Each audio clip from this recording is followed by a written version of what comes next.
I hope that this format works out well for everyone. I want to start out with just a little overview of the National Center and of the work that we do across the country to help keep children safe. And then we'll really dive into the resources of the Family Advocacy Division, our mental health and peer support teams here at NCMEC. So before we begin, I always want to start just to let everyone know that there could be some sensitive material that I present today as we talk about missing and sexually exploited children. And we just want to remind everyone to practice their own self-care and take care of those around them if they do find that something that we talk about today is particularly disturbing. Please don't hesitate to take a step out of the room or do what you must after the presentation. Today, we're going to focus on these. Sorry, not to interrupt, but we need you to take it off presenter view because we see your notes and everything. Oh, okay. How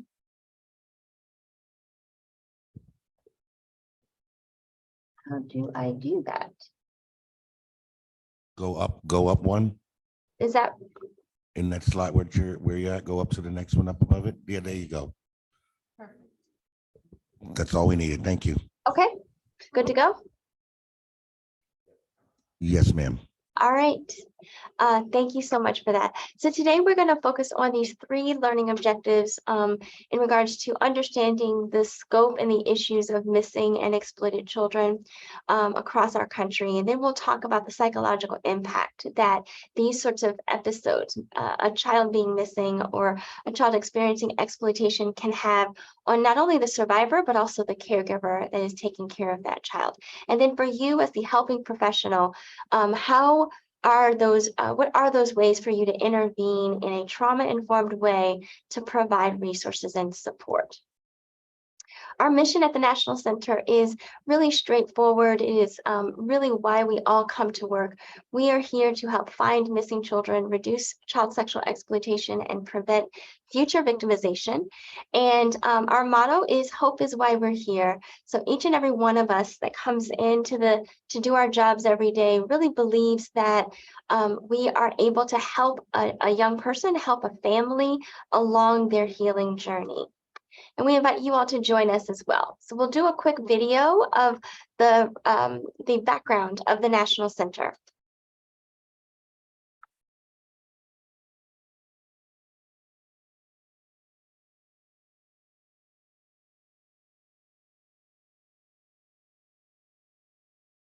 This may not be playing. All right, let's keep going. I will fill in the gaps of all of the videos. The center was created out of really focusing on 3 pivotal missing child cases that happened in the late 70s, early 1980s. Probably the most well-known missing child case as it relates to the National Center is the unfortunate disappearance and murder of Adam Walsh. He's a little boy in the red baseball hat. Adam was 6 years old and when he went missing from a shopping mall in Florida. Unfortunately, his body was discovered about 2 weeks later. And during those 2 weeks, his parents searched far and wide to find their little boy, and only to discover that there was not a comprehensive approach to looking for missing children. Around that same time, there were 2 other very pivotal cases. The little boy in the poster named Etan Pates, he went walking down the street in his local neighborhood when he was 6 years old back in the early 1980s and late 70s. He has not been found. And then in the late 70s, the Atlanta child murders, which was a rash of abductions and murders of young African-American boys through the Atlanta area. Those 3 cases were really pivotal in highlighting that there was not a national response to missing children, and the National Center was created in 1984. We are a nonprofit. We are a non-governmental nonprofit organization, which means that we are able to collect data and information from all over, from law enforcement, internet service providers, and the public.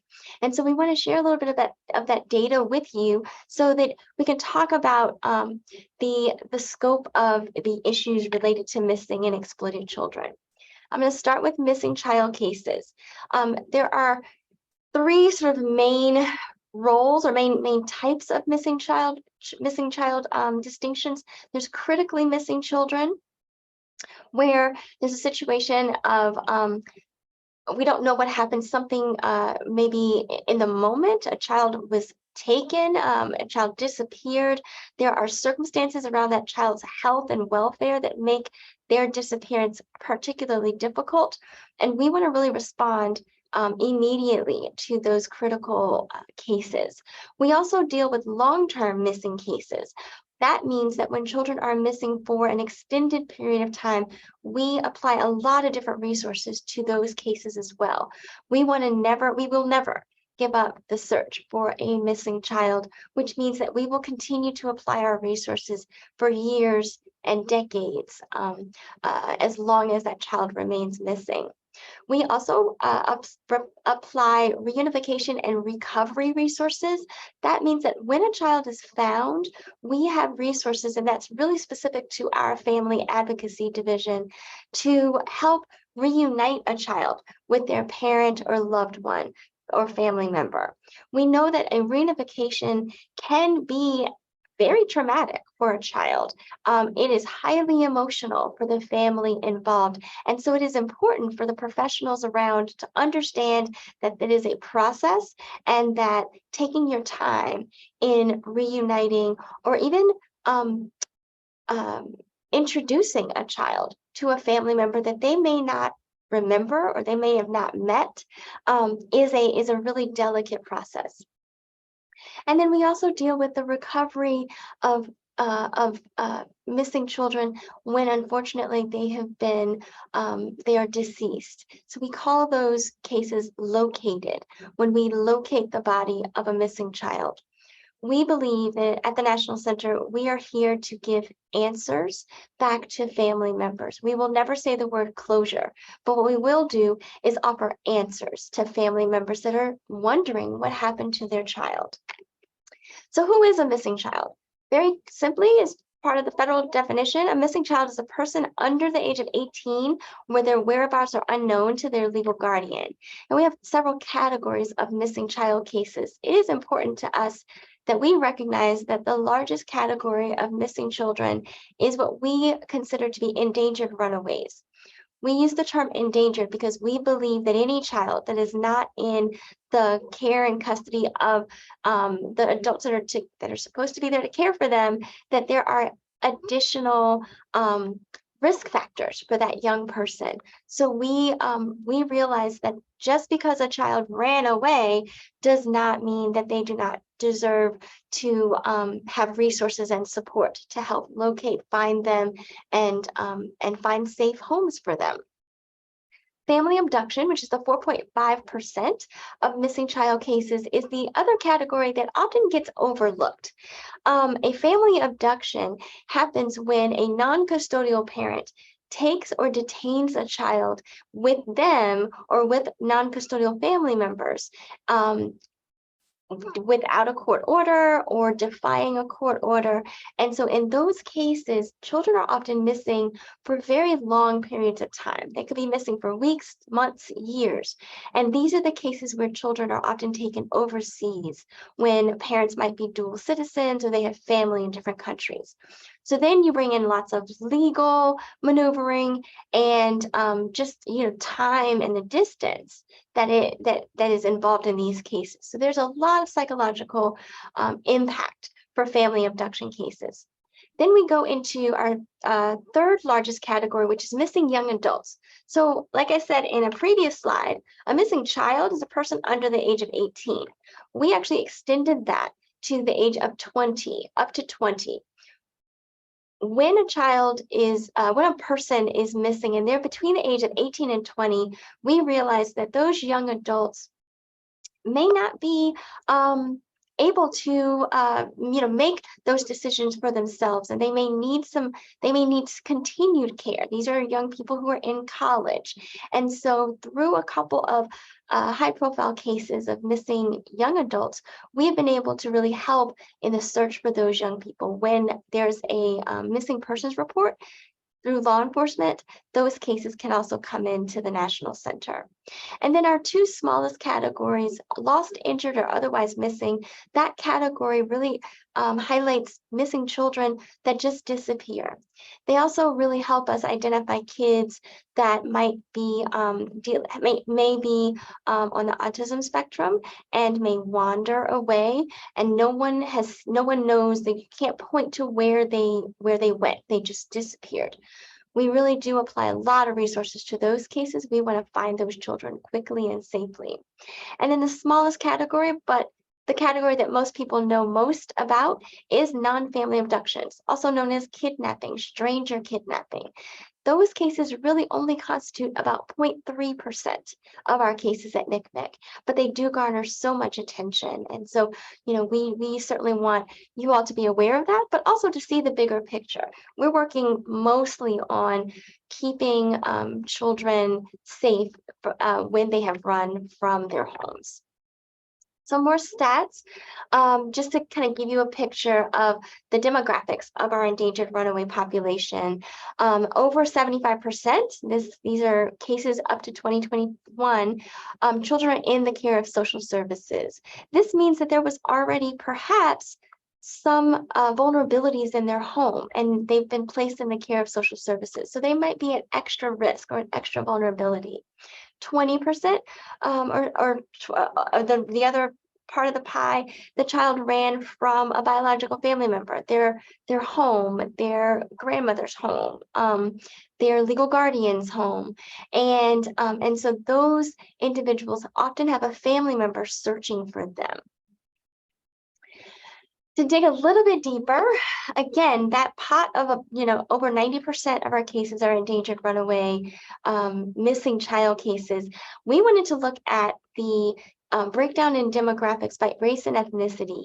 And what we see here is that an overwhelming and an disproportionate number of Black and Hispanic children are reported missing to the National Center, as opposed to white and the other races. This disproportionate number of Black children is compared to the census, compared to the population at large. And what we often see is a correlation between the number of African American children in out-of-home care, in foster care settings, and could be reported or are reported missing to the National Center. We just see a disproportionate amount, a disproportionate number of Black children that are missing from their custodial home. For us here at the National Center, we are here to provide resources to every case, and we want to make those resources specific to the needs of that particular child and robust and widespread, because we know that once a child is missing, they could be anywhere. So this national response is what we are here to offer. This is a list of some of the resources that we do offer here at the National Center. I'll be talking specifically about the resources from our family advocacy team and our recovery services team, which I think is most relevant to this audience. So let's talk about a missing child issue that really straddles between missing and exploited. We do see that children who run away from their homes frequently or for long periods of time may tend to be running from an unsafe situation or running to an unsafe situation. And we see the correlation between those children who ran away and reported likely victims of child sex trafficking, which is something that we take very seriously at NCMEC. We want to share with you a couple of stats. In 2021, 19% of the children reported missing who had run from the care of social services were likely victims of child sex trafficking. We received over 17,000 reports from every state in the country, and all cases, the cases cross the gender spectrum, which means that trafficking is a human issue. It is not an issue just for girls or just for a certain type of child. This is really happening all over. And we want to dispel some of the myths because children can be trafficked without ever leaving their home. There are different types of trafficking that we see and that we want to elevate and raise awareness about. Obviously, pimp-controlled trafficking is a huge population that we see at NCMEC. Children who run from home and are found vulnerable are often vulnerable to pimps and gangs. And those two populations are looking for the vulnerable child, the one who might need somewhere to be. They may recruit children using certain tactics. And so pimp-controlled and gang-controlled trafficking are something we definitely see. Familial trafficking is less understood and, quite honestly, less reported, because if the family member is advertising their own child or trafficking their child out of their home for any number of reasons, for money, drugs, food, anything of value, a family member could be trafficking their child, and those children are very difficult to identify because they're not missing, and their vulnerabilities might be hidden within the home. And then buyer-perpetrated trafficking also occurs where there's the buyers are fueling the demand. So let's quickly switch over to exploited children and the types of exploitation that we deal with. There's sex trafficking that we just talked about, online enticement, and child sexual abuse material. So with online enticement, we often see children who are groomed and enticed online using a variety of methods. This involves sextortion, it involves people as pretending to be a love interest online and luring that child into a romantic relationship, and perhaps even in producing images of themselves to share with another person. We identify all images of child sexual abuse, sort of the umbrella includes online enticement cases. And if images are produced in sex trafficking cases for the purposes of advertising a child, we consider and we will look at those images as a part of that child sexual exploitation. So we have several resources at the center that are responding to child sexual exploitation. Our cyber tip line, which I'll talk about a lot in a few minutes.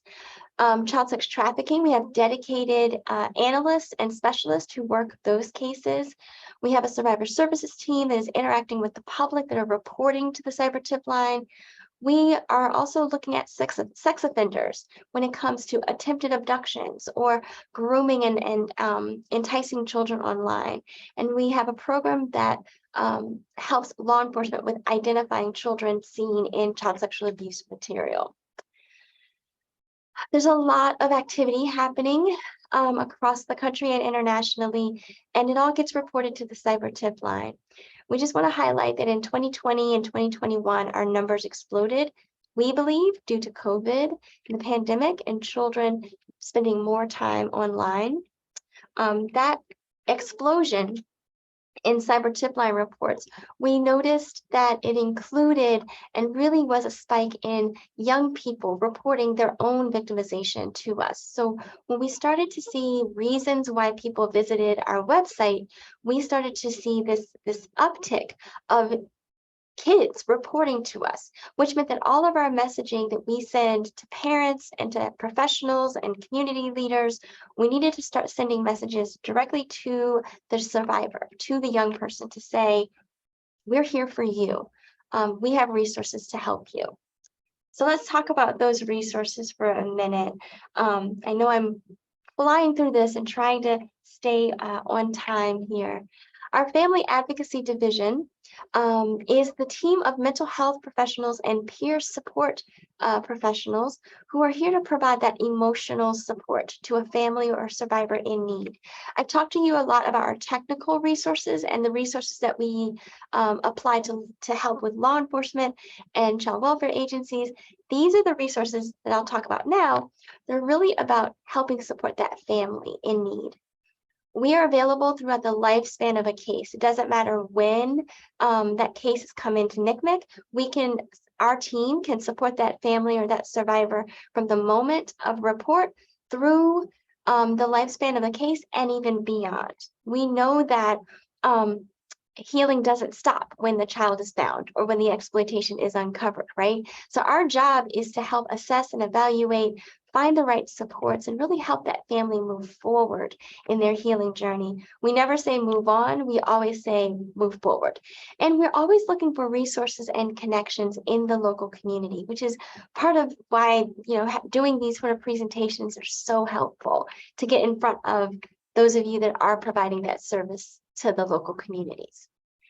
Our specific child sex trafficking recovery services team is really engaging child welfare agencies and child welfare professionals to start recovery planning early and to really involve the youth in finding the right solutions for them.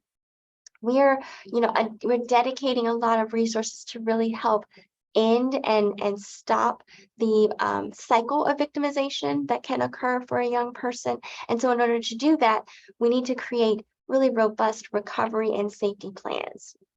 So like I said before, when a child runs, the cause could be that the child is running away from a situation or running to something or someone.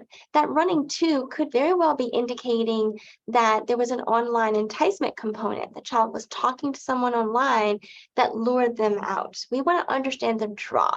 This helps us identify the causes and the precipitating events so that we can create solutions that work. If we don't understand the why and the background of the situation, we may be missing the bigger issue or missing a foundational piece.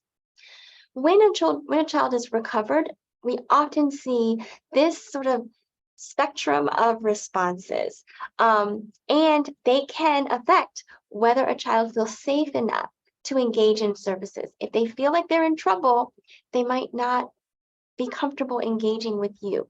If they feel like they feel shame and guilt over what happened when they were missing or what they engaged in when they were missing, they may be unable to tap into the emotion of accepting help. So we want to do things that minimize that feeling of I'm in trouble and that feeling of guilt and shame.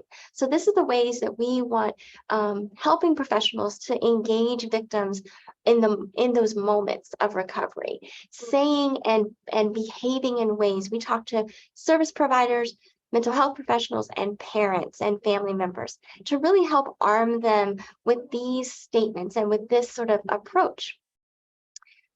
Being genuinely happy to see that child, showing them that this is their home, this is their place, that they belong and they're safe here. Getting their needs met. What do you need right now? How can I help you tomorrow or next week?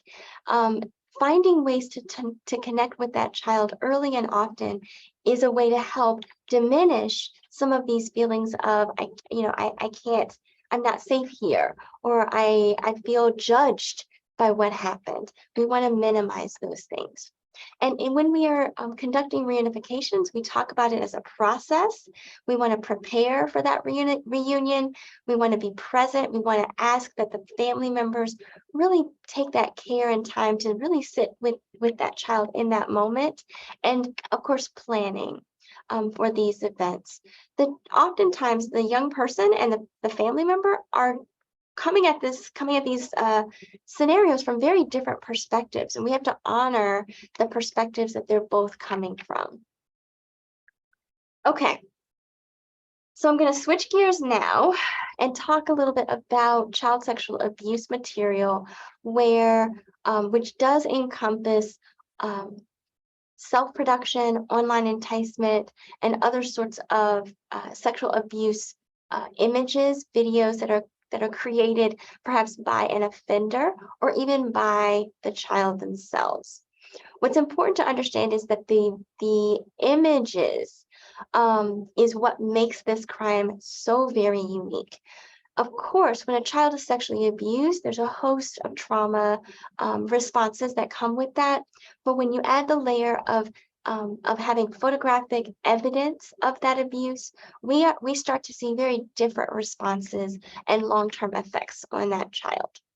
We're talking about sexting. I think law enforcement, for looking at images, they should always know that there's more that like meets the eye, that like you can't just judge like a book by its cover per se, like you can't just look at a picture and feel like you know the whole story, or you know what's going on, or you know who you're dealing with, because I think that it's definitely a case by case situation, and you have to just kind of go into it with like an open mind of like, we don't know what this is, so let's not call it until we see it, like till we really know type of deal. I hope everyone could hear that audio. What this young person was explaining was that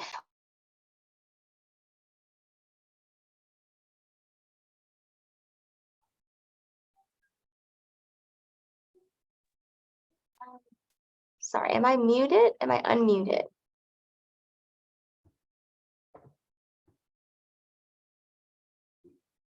Do we know? Am I, oh, let me make sure. Okay. I'm gonna keep going. Says I'm unmuted. Okay. We got you back. So, We got you back. oh, sorry. Okay. We want to talk about youth-produced child sexual abuse material as a part of the conversation.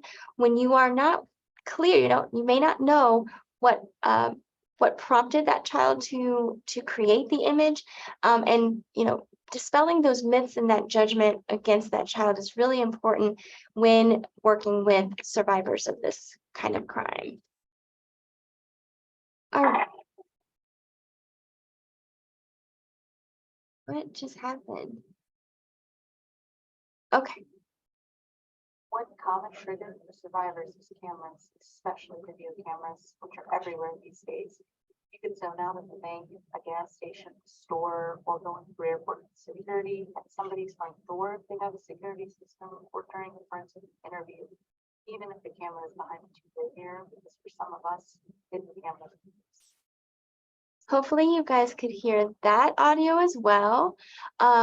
We just want to highlight the different and the complex trauma associated with child sexual abuse material. There's fear of recognition, imagery creates this continued victimization where what happened to someone at one moment in time is captured and therefore can be shared and viewed over and over again, which is another layer of trauma.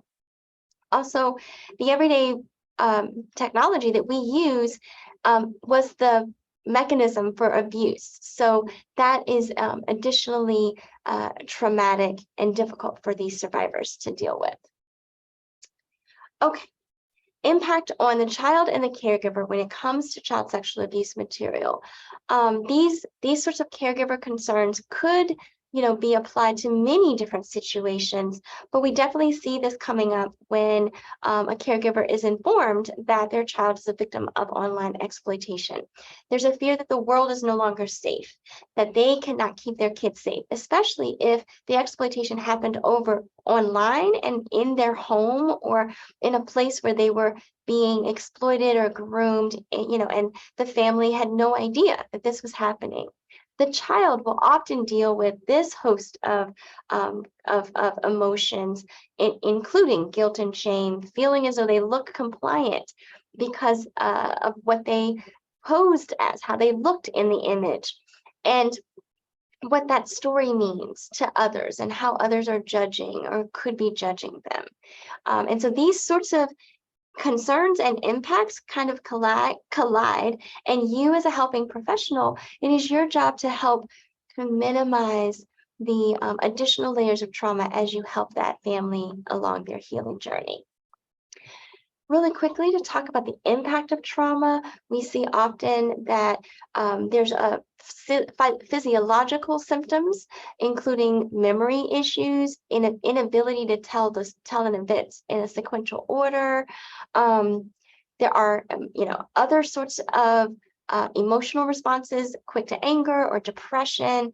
Families really struggle to make their way through this, and this is where we need clinical expertise. We need the professionals to understand what is in front of them in order to help that family move forward. And again, it takes a team, it takes all of us working together. All of the resources at NCMEC are free of charge, free to you as a helping professional. And I'll definitely share links to where you can get all of these resources.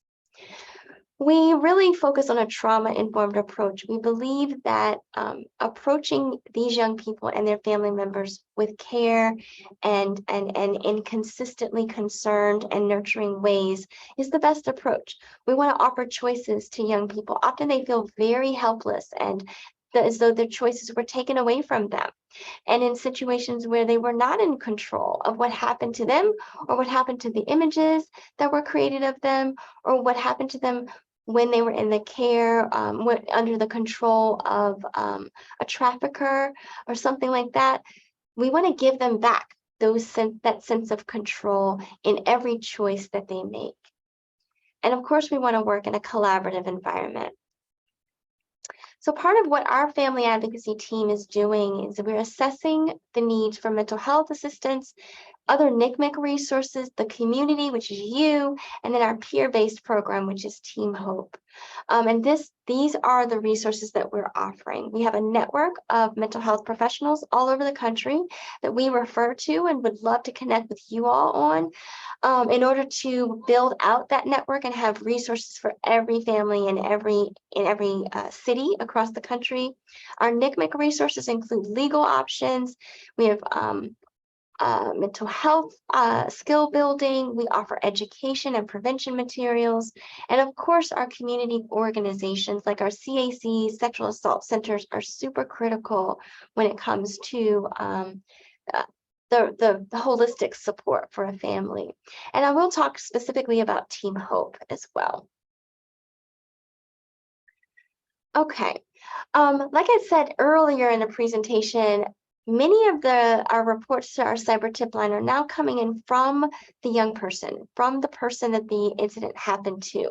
So we realized very quickly that we needed to engage with survivors to better understand what they needed to hear from NCMEC and what kinds of messages would work for them.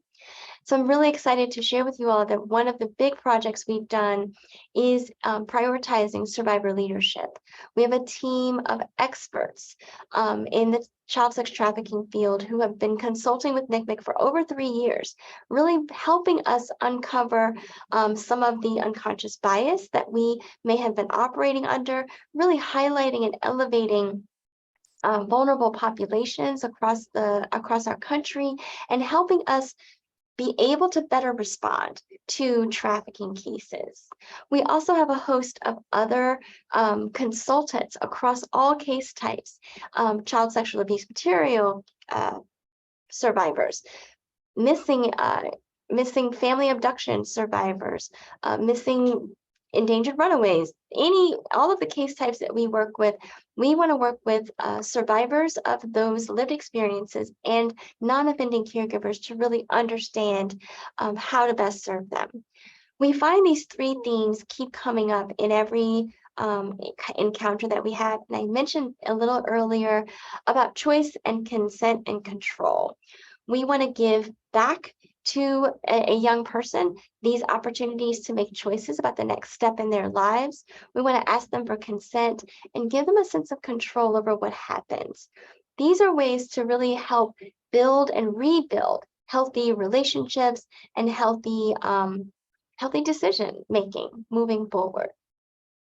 I'll just highlight real quickly for mental health professionals, we have an entire guide that we just published that really dives into this idea of choice, consent, and control.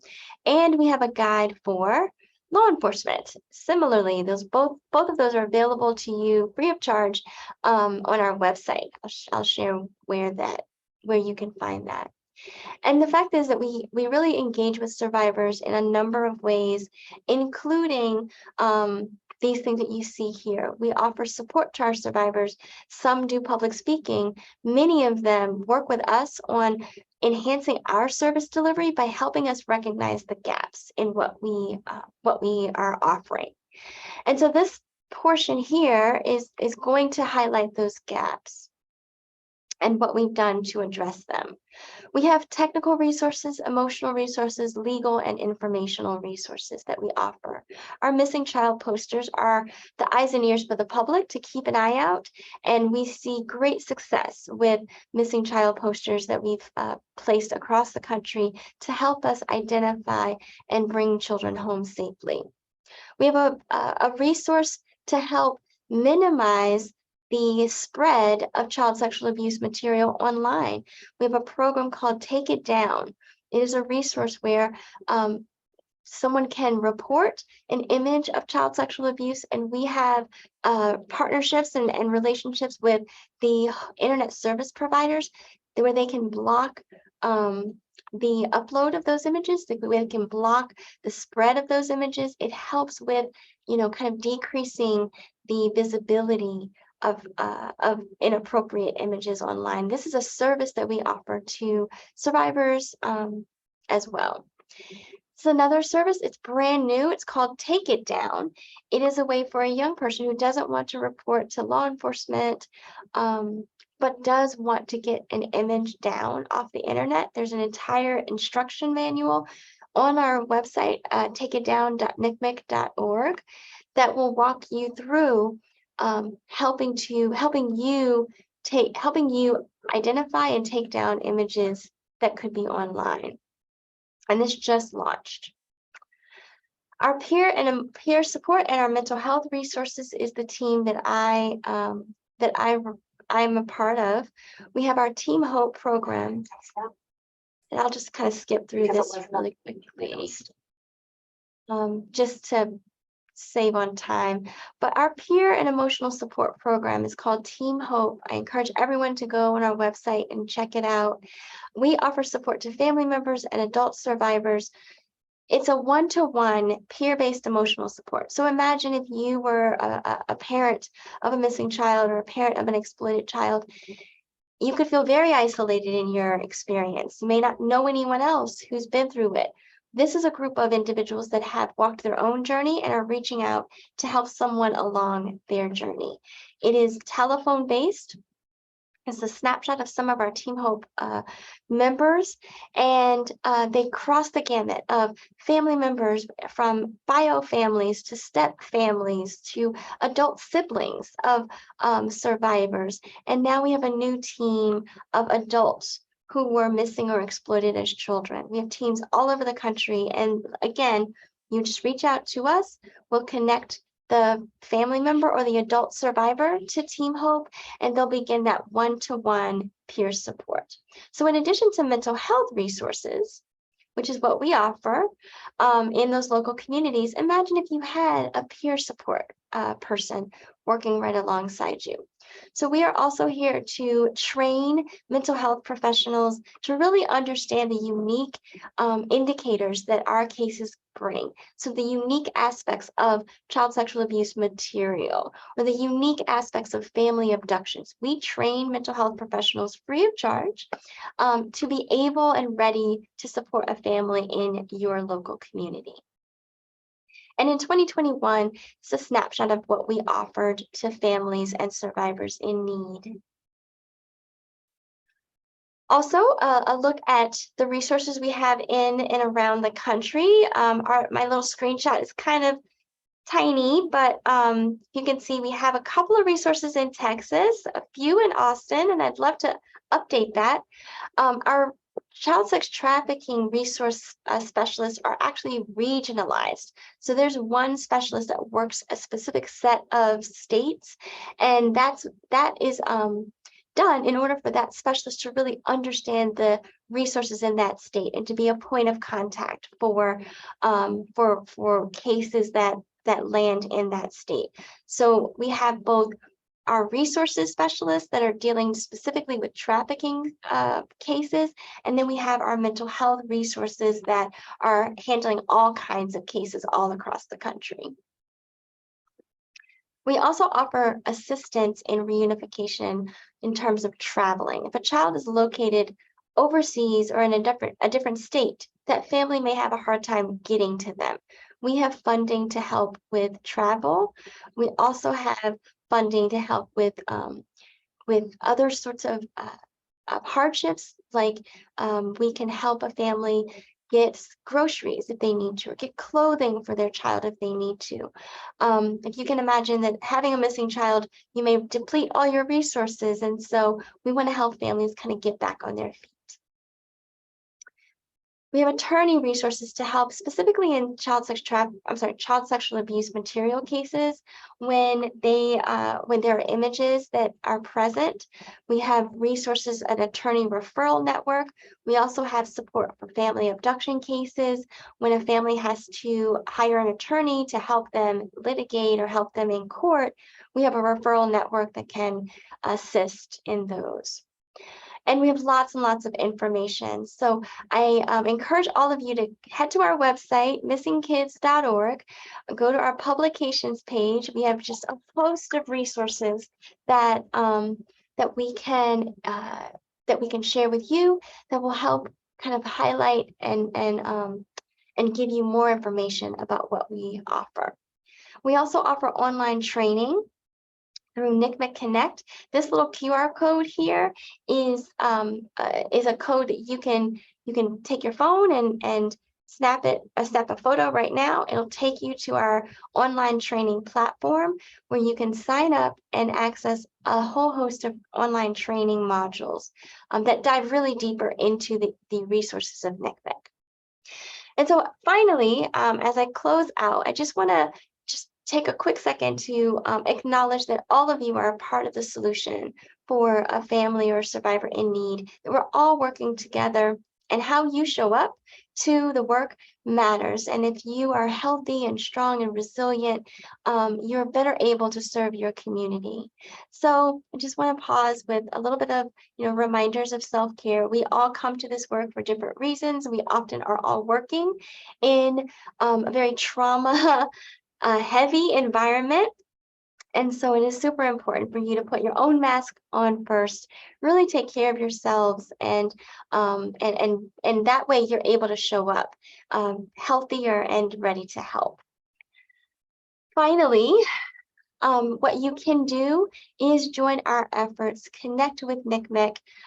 We encourage our colleagues to learn more about the specifics of missing and exploited child cases, and really look at your own organization to make sure that your practices are trauma informed. If you need resources and support, NCMEC is here to help you. Okay, so this is my contact information. To reach us, you can reach our hotline at 1-800-THE-LOST. Go to our website, missingkids.org, or reach out to me directly. I'm happy to assist anyone. And that's it. That's the end. Do you have time for questions? I do. I have time for questions if anyone has a question. Would any of you in the room like to ask a question? Sure. No? Okay. All right. Sorry. Okay. Well, thank you very much. Did I lose audio? I can't hear. on. Hello? There you are. Yes. Okay.